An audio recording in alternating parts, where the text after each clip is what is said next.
Hello and welcome to Let's Talk Spoop. I am your host, Don, and I'm sick. But today we're going to talk about Hell House LLC Origins, the Carmichael Manor, also known as Hell House Part 4, which, as it says at the top there, is exclusively on Shudder. I didn't realize I had missed out on this because I don't have Shudder anymore, but my stepson's visiting, so I currently have Shudder for like another month. Anyway, as per usual on Let's Talk Spook, we break things into six separate categories. Those six separate categories are story, acting, music, atmosphere, look, and finally creep. So without further ado, let's go ahead and jump into the Carmichael Manor. I messed it up. Story!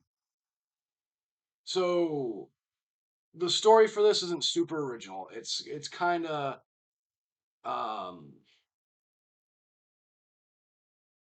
mm, kind of the overdone. We're gonna go ghost hunting in the supposedly haunted house, but the twist here is it's filmed to look like a documentary, like the rest of the Hell House movies have been done, which is a good way to pull me into your found footage film. Is if you make it feel like it's a documentary, because I like that kind of set piece.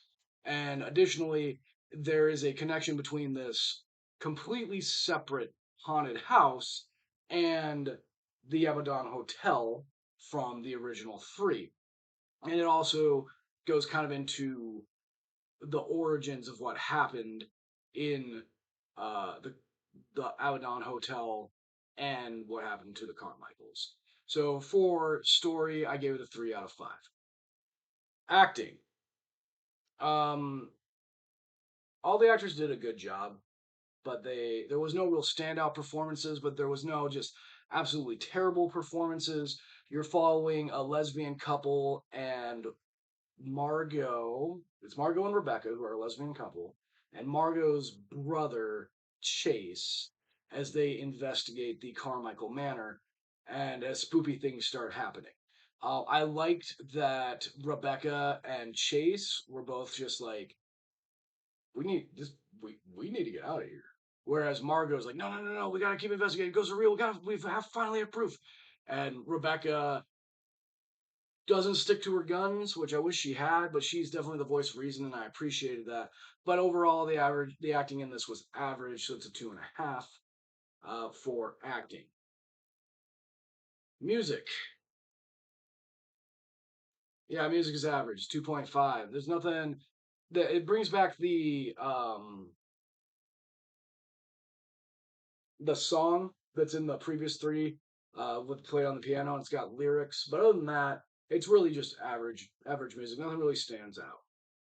Atmosphere. So I liked the atmosphere in this movie. This movie, it starts with the spook fairly early on, and it builds up, and it hooked me. I was very into this movie. I very thoroughly enjoyed it.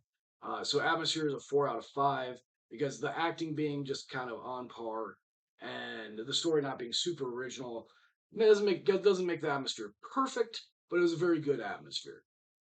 Look, yeah, it's a 2.5. There's not a lot to talk about for the look.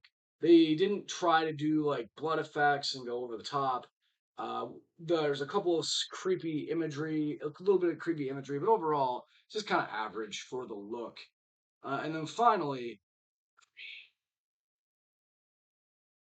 this movie was creepy. I enjoyed it. It creeped me out.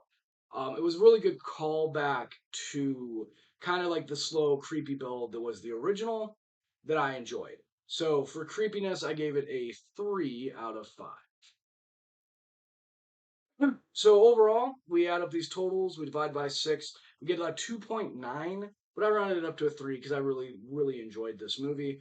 On the scale of Hell House LLC movies, this would be the second best one in my opinion. I've thoroughly enjoyed the first one, that is the top tier. The second one was a good continuation, but I liked this one better than the second one. And obviously, if you've seen the third one, you know what the third one is like. So I don't really need to talk about why that's the worst of all of their movies. But yeah, so now that I've talked about it, let me know what you think in the comment section down below. Think about liking, commenting, and subscribing. Subscribing help us to build this community so I can continue to bring you these amazing, heartfelt videos even when I'm sick, because that's my commitment to you, the internet. Okay, thanks, bye.